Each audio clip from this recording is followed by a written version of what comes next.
fambolena azo fihinam-boa dia anisan'ny mitondra tombontsoa maro, na eo amin'ny lafiny ara-toe-karena izany, na eo amin'ny lafiny tontolo iainana, na eo amin'ny lafiny ara-pahasalamana. Maro ireo teknika ahafahana mampitombo taranaka azo fihinam-boa, ny amin'ny alalan'ny vo na vy, na amin'ny alalan'ireo silatova na multiplication végétative. Amin'ny ankapobeny dia ny grefy no anisan'ny fomba iray entina ampitomboana sy anatsarana taranaka azo fihinam-boa.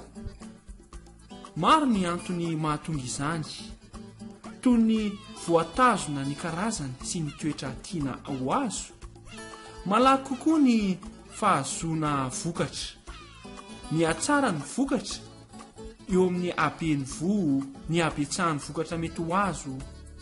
Afaka misafidy karazana tiana ho azo ianao, miakatra loha na maro-potoana na miakatra tara. Afaka misafidy izay mifanaraka amin'ny toetany sy ny faritra tiana ambolena azy koa ianao, hoe amin'ny faritra mafana ve na amin'ny faritra mangatsiaka, dia miankina amin'izay ny safidy. Ho fanamafisana izany vokatra maro isan-karazany azo amin'ny fanaovana greffage zany dia andeha enoantsika ity fijoroana vavolombelona izay ataony tantsaha iray avy any Tasy ity. Avy any Ambatosana mpamboly voankazo indrindra fa ny voasary. Niofana tao amin'ny CFL nanomboka taona 2004 nampiatra taty Ambatosana ary nanao grefy an'ity voasary ity. Nanomboka namokatra izy taona 2004 satria tamin'ny 2004 izy natao grefy. Taorianan'izay rehefa nanisany vokatra azo zay dia nahita teo amin'ny 1000 eo farafahakeliny ao anatin'ny taona. Amidina ao amin'ny 200 ariary ka hatramin'ny 300 ariary, tsy latsaka izany ny 2 hetsy ariary ho an'ny ray fototra. Izahay nefa amin'izao fotoana izao ny fianakaviako zany dia manana ty citron meilleur ty eo amin'ny 500 fototra eo. Noho izany zany ilay fanaovana grefy zany dia isan'ny azahoana tombontsoa kokoa no le mamindra zanany nafafy, satria ilay fanaovana grefy zany aingana dia mamokatra sady tsaratsara kokoa ny kalitao, tsy miova zany le mahavoasary an'ilay voasary rehefa ataonao grefy le izy sady aingana. Indrindra ho antsika izay antitra zany dia tsara ho antsika antitra ny manao, satria raha ela be vao mamokatra dia eo kivy eo antsika no mipahatera antsika dia hoe inona indray no amboleko.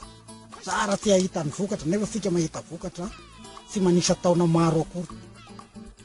Noho izany dia miompana betsaka amin'ny fanaovana grefy ity horonan-tsary anankiray arahantsika ity. Ho hitantsika amin'izany ara ireo toro lalana ara-teknika momba ny fanaovana grefy.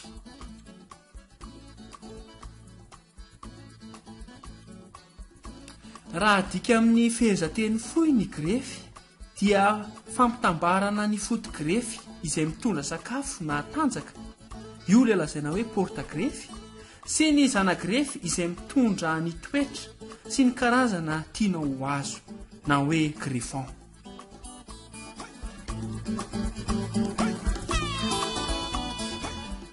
Ny fitaovana ampiasana mandritry ny asa dia tokony ho voadio tsara amin'ny alalan'ny alcool na eau de javel mba hisorohana ny mety ho fifindrany aretina. Ny voalohany dia mila sécateur isika izay akana ny grefy na ny greffon, eo ihany koa ny greffoir izay anatanterahana ny grefy, ary mila mampiasa mastika koa isika ahositra ny taho avy noratsanana sy avy natao grefy. Mila ihany koa tsika vato fandrangitana izay fanasana ireo fitaovana izay tsy maintsy atao maranitra tsara, ary ny bande de greffage izay atao fonosana ny toerana avy nanaovana grefy na ny faritra nanaovana grefy.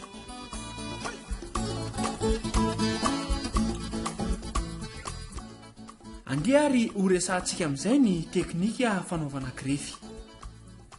Maro dia maro tokoa ny teknika fanaovana grefy, toy ny grefy tsofoka na enfanty, grefy petamaso na en écaille, grefy sisika na en écusson, grefy amin'ny fanatonona na grefy par approche, grefy manodidina na grefy en couronne.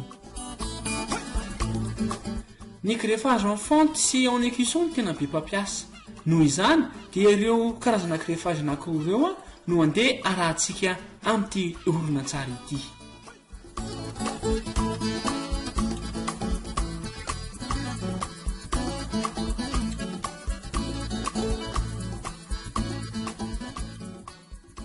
Safidy amin'ny sanaka grefy zany dia miainga amin'ny hazo efa salama tsara sy efa mamono akana azy ary tsy antitra loatra, tsy tanora loatra no alaina amin'izany.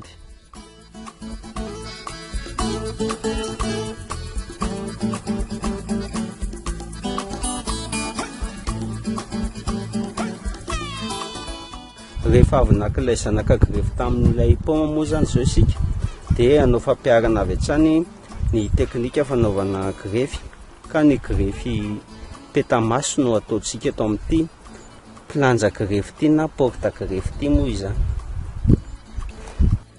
Alohan'ny anaovana ilay grefy moa zany dia miala eo amin'ny 5 hatramina 20 cm miala amin'ny tany ny faritra anaovana ilay grefy. Eto zao isika dia anao ilay faritra na ilay silaka ametahana ilay masomboly, ka toy izao ny fomba fakana izany. Avy eo tsika dia maka ilay masomboly amin'ilay zana-grefy izay tiantsika ho azo.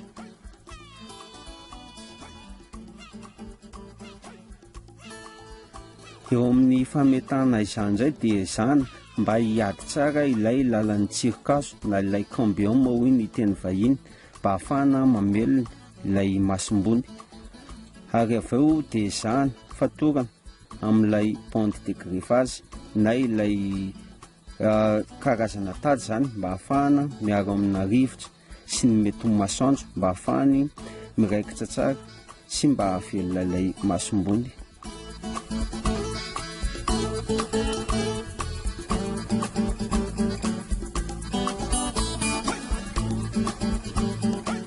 Eo amin'ny famatorana moa zany dia azo atao ihany koa ny mampiseho ilay masombony mba ahafahany mitsiry avy hatrany.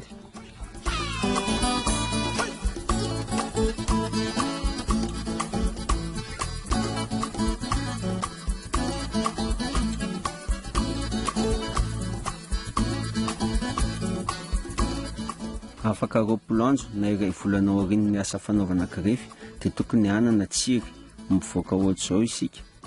Ka ao anatin'ny asa fikojakojana dia ilaina ny manala ilay pente de greffage na ilay fatorana mba ahafahan'ilay tsirikazo vaovao mivelona ara-dalàna izany.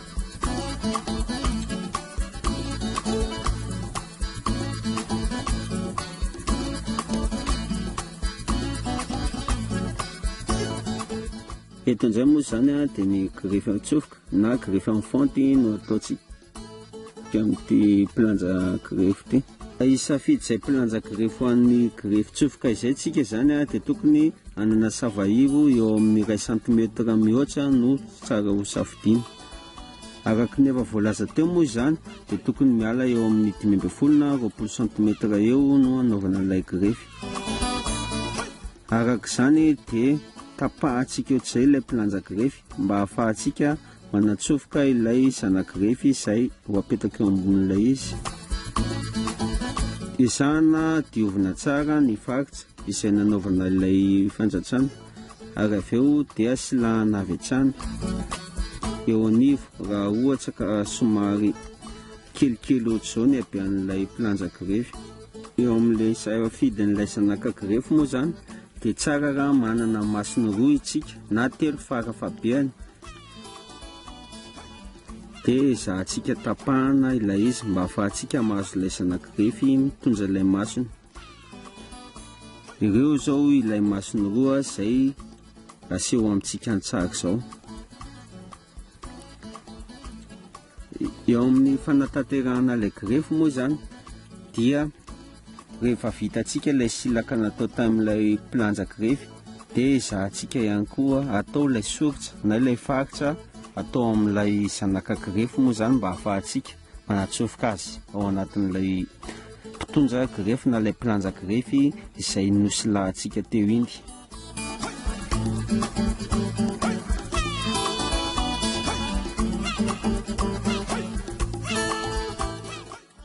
tony nefa voalaza teny ambony moa zany mba ahafahantsika mamelona ilay zanaka grefy izay ho apetaka dia zana mba hifanitsy tsara ilay lalan'ny tsirikazo eo amin'ilay pilanja grefy sy ilay zana-grefy izay ho velomina.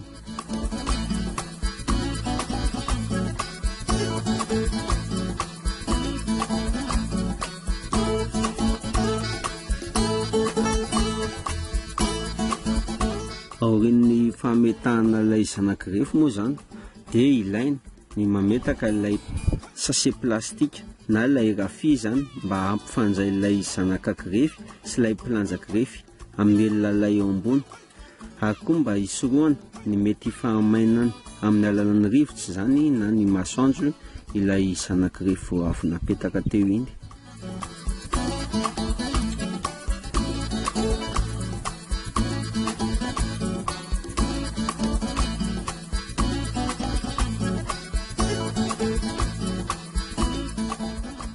Tsy adino ny manositra mastika ilay faritra vonogatrano na notapahana moa zany mba hafana misoroka amin'ny mety ho fidiran'ny tsirokaretina.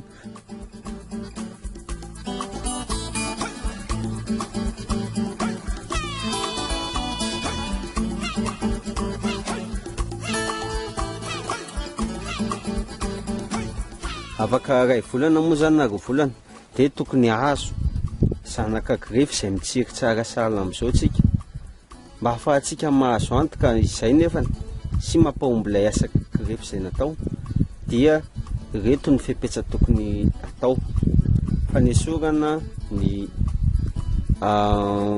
gourmand moa zany na ilay mpitsentritra, fandrana ara-dalàna ny fotokazo mba ahafahan'ny tsirokazo miakatra mamelona ity zana-grefy ity.